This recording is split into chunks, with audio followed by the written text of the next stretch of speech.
They told you it was ADHD. They told you your brain was broken, that you're just too distracted, too lazy, too weak to focus like everyone else. You believed them. So you tried everything. Calendars, Pomodoros, noise-canceling headphones, maybe even pills. You forced your eyes to stay on the screen while your chest screamed to look away. You beat yourself up for not being able to concentrate, for quitting halfway, for being that person who always starts and never finishes. But here's the truth no one dares to say. It's not about ADHD, not always. Sometimes your inability to focus has nothing to do with a chemical imbalance and everything to do with emotional safety. Because when your nervous system doesn't feel safe, your brain doesn't care about goals. It cares about survival. And what looks like procrastination is often a trauma response. What looks like laziness is your brain avoiding what it perceives as danger. You're about to unlock something no one ever taught you because no one ever taught us how focus actually works when your body is still stuck in the past. By the end of this video, you'll know exactly how to reclaim your focus, not through force, but through safety. You're sitting at your desk. The to-do list is staring back at you like a threat. Your hands are cold, your stomach feels tight. You keep switching tabs, YouTube, email, Instagram, back to the work you were supposed to finish 3 hours ago. But no matter how much you try to will yourself into discipline, something's not clicking. And here's the part no one sees. You're not just avoiding work, you're avoiding a feeling. That tightness in your chest, that's not random. That's your body saying, "This feels like pressure." And pressure reminds me of the time I disappointed someone, or the time I was yelled at for not doing it right, or the moment I felt small and stupid in front of a crowd. You don't consciously think these things, but your body remembers, and it reacts. It panics, not in a loud, screaming way, but in silence. Your brain floods with cortisol. Your thoughts scatter like birds.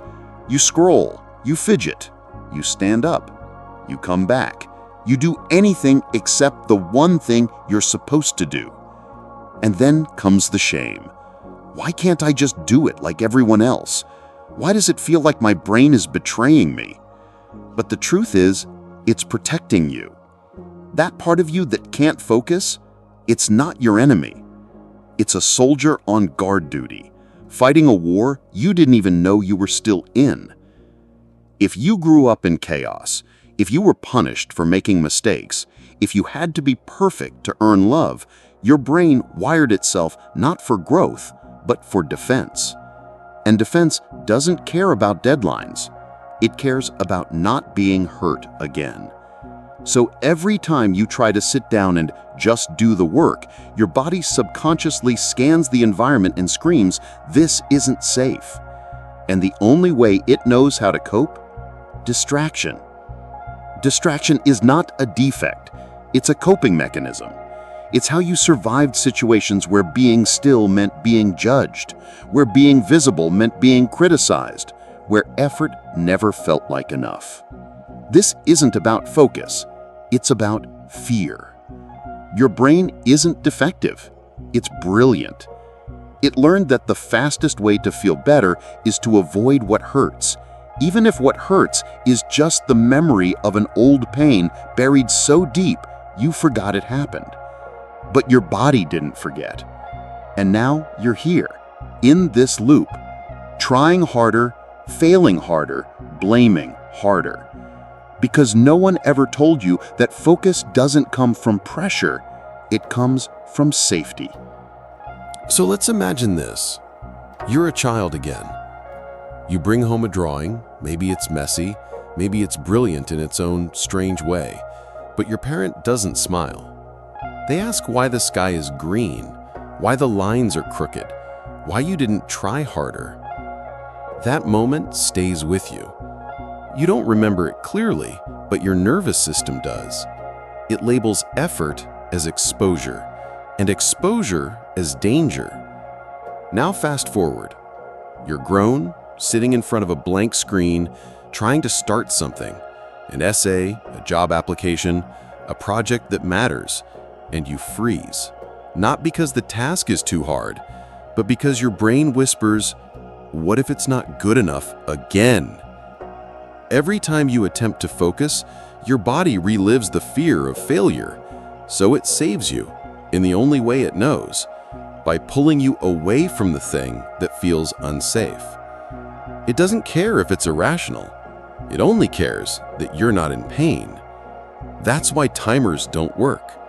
That's why productivity hacks fail. That's why no matter how many systems you try, your brain still fights you. Because you're treating a wound like a weakness. You're trying to discipline a part of yourself that's just trying to survive. And here's the twist no one expects. The solution isn't pushing harder. It's creating safety. Emotional safety.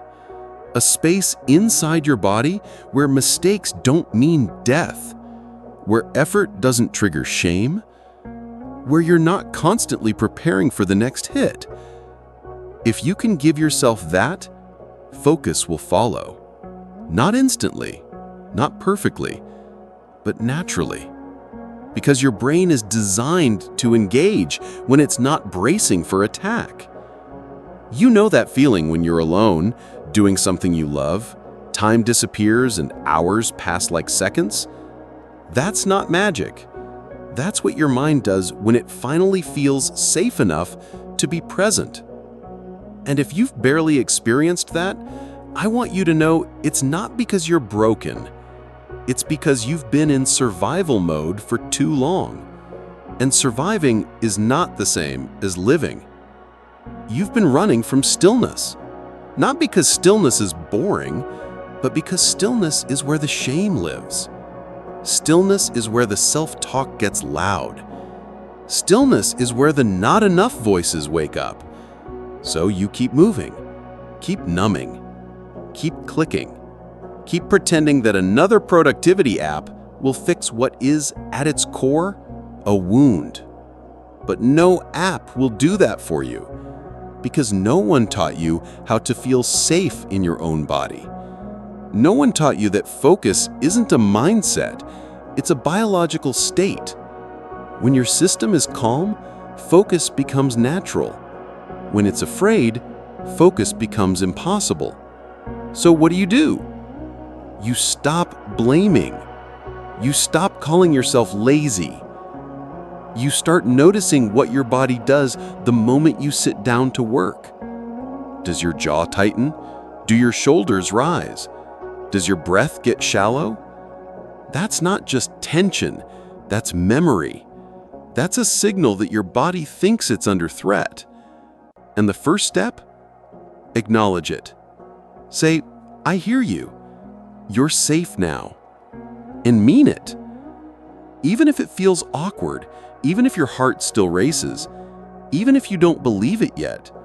Because the more you show your nervous system that work isn't punishment, that effort isn't danger, that mistakes won't destroy you, the more it starts to trust you.